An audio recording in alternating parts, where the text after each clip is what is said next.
Assalamualaikum teachers and welcome to Talimabad Teacher Talks, where we explore ways to make English teaching practical, joyful and effective.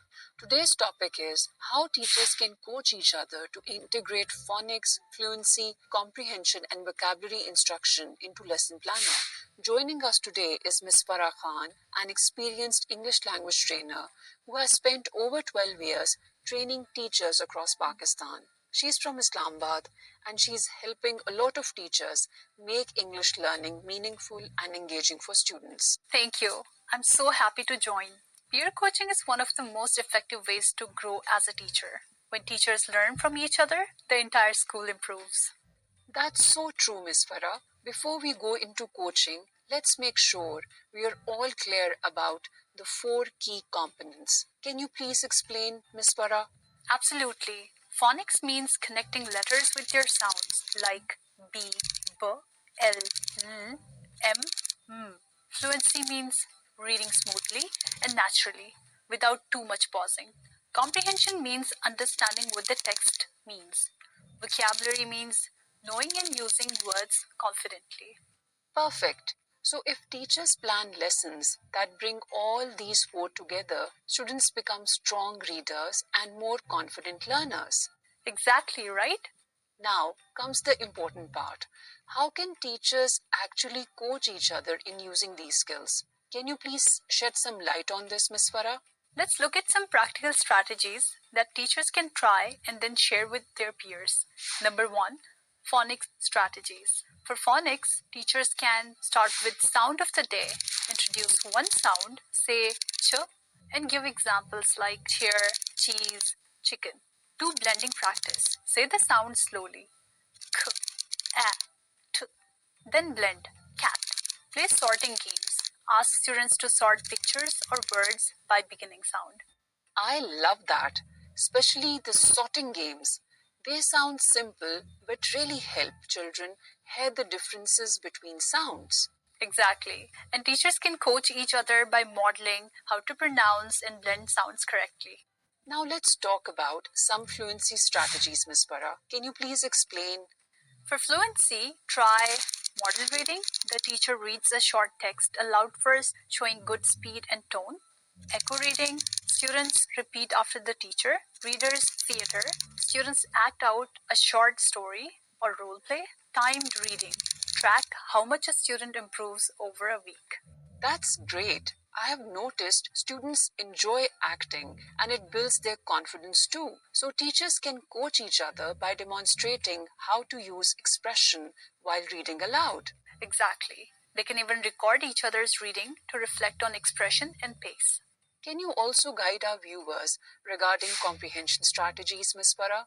Why not? Now for comprehension, before reading, prediction. Ask, what do you think the story will be about? During reading, questioning. Ask guiding questions like, why did the boy go to the market? After reading, retelling. Students explain the story in their own words. Think, hear, share. Students discuss ideas before answering.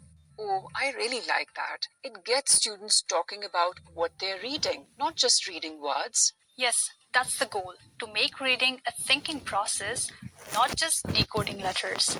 Now, the most important technique, vocabulary strategies. Can you shed some light on that as well, Ms. Farah? Yes, of course. For vocabulary, teachers can create a word wall, display new words with pictures, use one word week daily in different sentences, synonym and antonym hunt. Ask students to find similar or opposite words. Context clues. Encourage students to guess meanings from how words are used. That's really practical. I can imagine teachers in small schools using simple word walls with chart paper or recycled cardboard. Very doable, I must say. Exactly. Vocabulary does not need fancy material, just creativity and consistency. And teachers can coach each other by sharing how they introduce new words in fun and local context. These strategies sound amazing. Do you have a real example from a Pakistani school? Yes, in a school in Multan, two grade 2 teachers, Miss Hina and Mr. Bilal, decided to coach each other.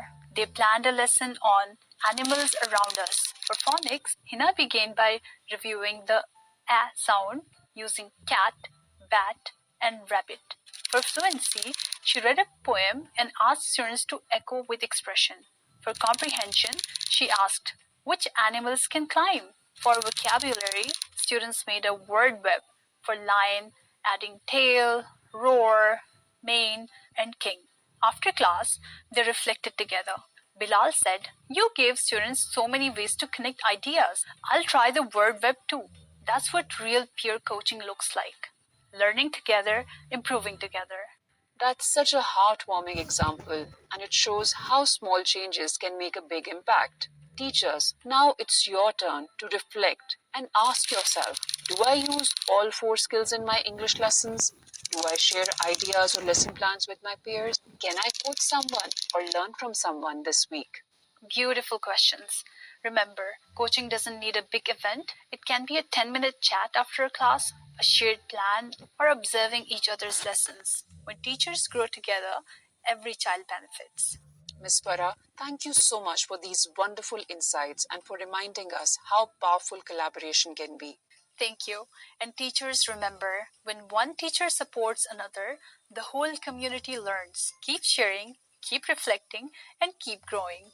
That's all for today's Talimabad Teacher Talk. In our next episode, we'll explore how to assess reading comprehension effectively. Until then, stay curious, keep teaching, and keep inspiring. Happy teaching!